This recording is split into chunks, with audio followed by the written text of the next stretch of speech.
Resy lahatra fa tafiditra amin'ny fiodinana faharoa na tamin'ny fifidianana filoham-pirenena hoy ny candidat-ny MTS dia ny candidat Roland Ratsiraka izany etsakilany nandamina sy nampandrosaina ireo pomba azy ny tenany manoloana ny faharetan'ny fivoahan'ny valim-pifidianana. Ihany fatavoaka malagasy fa 300 ny voka-pifidiana ny asehony ankehitriny. Tsara fahafantarana vahoaka malagasy satria betsaka ny olona mitaintaina indrindra mpiaradia aminay tena mitaintaina be mihitsy ka eto dia manambara amin'izareo fa ino moa vokatra ofisialy zay navoaka senity raha rasitsy ny azy fa aty aminay kosa efa maro be ny vokatra tonga aty dia sako milaza hoe raha tsisy ny sampona dia tokony amin'ny fiodinana faharozany malagasy tonga saina Roland Ratsiraka miaraka aminy. Tsara zany vato ohatra hoe any amin'ny faritra maromaro ao amin'ny faritra Diana, Savana, Lanjorofo, vatovato Fifidirany, Tsinanana, eo amin'ny Kovo Mare zay zao Antsoatarbifa, Sofia Kotsiratsy koa. Zany hoe ny fomba namoahan'ny senitany voka-pifidianana zany araky le fahitana azy, araky le tonga aminy ao, tsy afaka menatsiny amin'izany izy fa zavatra manao ny asany izy ka ny zavatra antrano koa zany le tsy amin'ny toerana nazahoana betsaka ny voaka voalohany fa tamin'ny toeran-kafa fa tsy afaka menatsiny amin'izany izy fa ny vahoaka kosa ny olona mitaintaina dia tsara mba afafantarana azy zany amin'izay izy tsy taitra zany. Ny olana kosa dia maro fantatsika menakavy, ny olana amin'ny resaka carte électorale,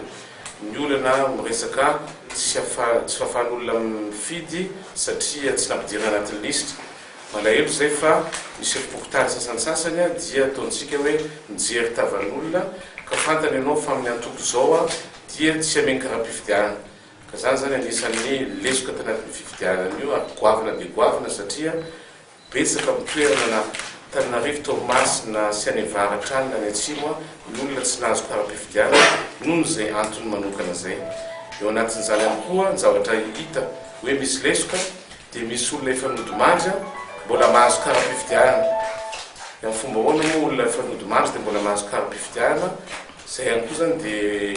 ohatran'ny hoe mahafantatra olona anankiray zao aty manambara an'izany dia misy olona akaiky anahy koa amin'ny toerana anankiray dia ilay olona efa tsy eo efa nodimandry dia mbola nahazo karaha-pifidianana foana. Ka manamafy zany ahako hoe mbola hiova ny valim-pifidianana azataitsika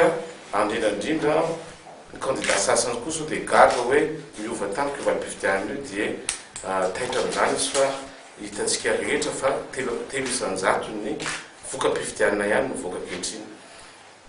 Dia milaza fotsiny zany amin'ilay olona rehetra mitaintaina hoe sao dia misy ny alabato sy ny sisa mihintsy matoky zay fa ny senity tsy angalabato fa kosa ny candidat sasany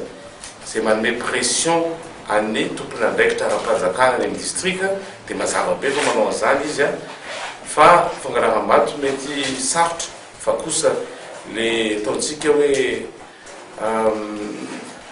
fanamoretana ny tompony andraikitra ara-panjakana any amin'ny distrika zay no zavatra mitranga fa ny alabato no mety sarotra be ary tsika mafantatra tsara ary tsy tsara fahafantarana vahoaka fa le bulletin tokana misy numéro. I numéro iny mandeha isaky ny bureau de vote dia